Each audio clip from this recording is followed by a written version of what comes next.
Tani bunga uang pa ma teman finance minister namala sita adoba GST koma taiwa tani September 22 mupai efek na menga wang laksa ibu monang adoba hangi ba hayang Sprite cold drink sai tawin kibu adoba ada 40%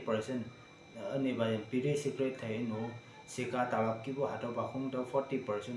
pai increase na meng laksi bunginang yang hayang yang noktoi noknan yang electronic device yang mabu mobile kari khongkambu ki bu hadau ki bulande phai kom taraksi bungonang 28% GST ngobu hadawa 18% da kom taraksa bungonang to khoma tani imbe hadawa efeng meng wanglak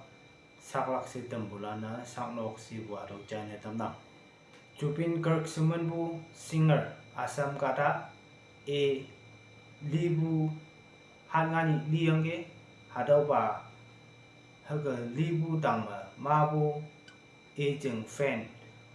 e de kan baran mabu hadau ba ma yung asun bu haga nginang tao bai jam se teman naka nau se e college de Jorhat ma ngoyang Jorhat town mo e college de yiwan de kari tau jeng na sa mong de yimai ba mong si yi bu hadau ba kaya hadau ba libu singer tangma ngau yimai bu ngau hadau jeng na sa Asam kararan yung mong si bu e de hagi jas na meng chan dau se e bu nginang PTEX civil engineering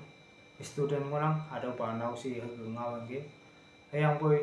tau tok phai ma Asam jeng sipai lan police lan ma bu hadau ba iman ngobu college campus da nei ko nyanga iman te mo pu ngai ba mau se yong mai ba ta ka ang nang si na tau jeng na teman chief minister bau yong mo nyong pha Jorhat SP yang Asam mo chief minister mo nyong pha ngau bu chana tau bai jam si jam Asam chief minister e wa situation sa under control ma ngonang mai ngonang se ibu China teman minister ba imna along o hadau ba Assamese kada singer kada libu tama social media nang ya anu mabu hangai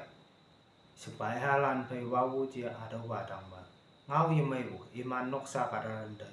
sabai yung anda taklak ngau kibu mong tetak ke telak kibu ngau awu tangau bayu se ibu nginang naka student federation lan ibu chu wante layang yung sausibu yeji kema phasi phasa sausibu kadalan ngokama imanta hadau ba iman phangobu phone number da phone na meng phase ibu nginang hadau number screen ngi grab numan post na meng yang laya anyo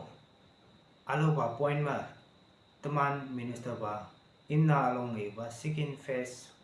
metric scholarship mamse phalakse ibu nginang mamse phalakse chanbu nginang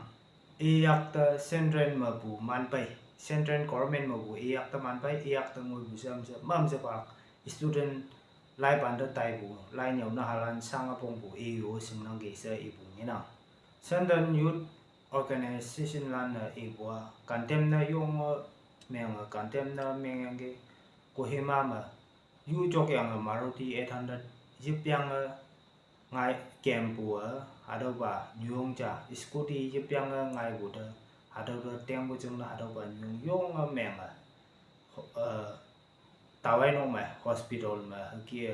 muli no ma ngonang ke se ibu China iman maya bu nyui chinga secretary to lai bu lam ma maya yang ge se ibu nginang konta tu pangpa me namnam hayang concern authority lan ibu hadau ba awin maya pe hadau ba da justice phalak hayang hadau ba nyung maya pau cha bu tawai muli semalam pe singengan leina tam laksa iman ibu nginang angkami student union MA SA teachers landa iman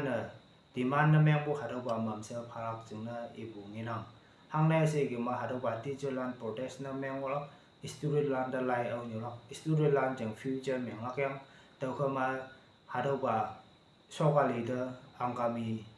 tăng sum lan nè mam sa iman nè ibu iman nè hang hi ba yu ya vậy hà đâu bà khai ang cái so cái lý đó ngau bu nghe nào teman của nhắc lan nè lên đâu bu ni lâm sâu đó ibu kia KU hà đâu bà backward quota tâm bua trả khi tâm lắc chừng na sơ teman population hisap ta layang ada ba population hisap ta layang phalak chừng na teman kunyak yunin na iyang ke hadau ba da ngopong Hong Kong semen bu student lan no teman kunyak pai support na meng bu ngena siang hadau ba teman kunyak ta support na meng bu lan no society o equally divide hadau ba bong bong sa sokali da hagi ibu ngena tani carefree ma yong wai ke bu jing na se wak lem ma ta bu nok tan pan cha chu da effect na meng yang ge se na tau da administration lan iman nok tan pan da ha cha lem bong pha tau da ha do nok tan pan ne wa ha cha lem bong ya ya iman da ngan bong bong ye che ha do ba iman da nok này bu đây retaining wall chỉ nong bu wak ki lem lak jeng na chong an bu wall de bu na retaining wall ha da ba chong a tam ba sa ha da ba administration lan so ga le de ha ke e tam bu ni na ki sama se men bu area ma national highway jo tu ha da ba yong a meng a lem bu jeng na sa ki suma ti ma se men bu jeng lam ma kem nang haga kembu kaya hadau ba jeng sau jeng lamu kari wai kai butok le jam kari o kem tau jeng na hadau ba lamu meng de ki semeng sengai bang si ungi nak yang a hadau ba lam ang wang yang pai jeng sau do pai bu yang pai pha dau hadau kari kembu loi bu hai no wai kai yang bu loi bu hadau ba meng bu yang sa iman jeng council lan na so ga le de e bu ngi nang tau da Kohima TC mà vui yang iman hadau ba nhui jing da la yang leng hama hadau ba September ta pai me ni sau da iman da leng so hama sa chan yang ge se ibu ngina Nagaland State Disaster Management Authority la nei wa tani o yong wai ke lak yang sa teman Nagaland da wai ke lak yang sa ibu ngona tau jing na ma bu kadalan kan từng lắc chung na sang bulan te hadau ba ina Nagaland ma inner line permit chang ma hong yi o se yong a sem lam ma ngau so bu tok te pan chap ma ka da cha patala se men pu ka da cha de pan chap ka da ni mu hadau ba ka da tu yang gi tau ching na imia hadau ba tu yang taman Nagaland capital Kohima ma lo ngo imni loyang ngopo hotel da broadcast way midland ma pu hadau ba nyui chung ma hadau ba hotel ma loyang ngoyang ge se na da don Nagaland police hayang anti gangster task force iman milayang iman Nagaland police hai hadau ba ni sayang hadau ba kada to yang phat tai bu ni phổ ok cái hiện nó hàng là iman là phổ hàng á Punjab cả độc đời ya yi tu bu se ibu cái nào America India da tariff lagai bu chừng na se 50% tariff lagai bu chừng na se India cả lan America da yen kem na mai ang yi tai anu ma bu cả lan nuôi chừng phan chừng da lấy nó tai bu lan nuôi yi kem ha đâu chừng na se America ngan rupees 30,000 crore iman sokali ka loss buyang sa ibu ngena India kadalan iman nyui cheng pan cheng te lei ne ye chi ka ma bu wong bong phai le yang kai tui sau di yu kem chung le se ha ka sokali America sokali ka ya do ba nga bu ibu ngena siang America ibu a it states 1B visa hadawa America ma sau du mu ngo ulanta effect ne meng lak si nang yang pui sa visa ala apply na meng pulan de Hadoba Imana visa chừng visa $10,000 ngô $1,00,000 yalakse Hadoba in tambu ngena tao chừng na iman Hadoba lam imanu sang isilak chừng na sa clear na meng tambu ngena Peru se manbu nyui chừng chama Nepal ma protest na meng kia Zenji protest na meng bu ngena so kali ku leibu mabu Catalan official lan tôi mấy lần bờ năng của chúng nó sẽ iman là Hadoba protest na meng Hadoba như chúng mu hay còn ngay vùng như nào anh ấy na iman là so kali pencil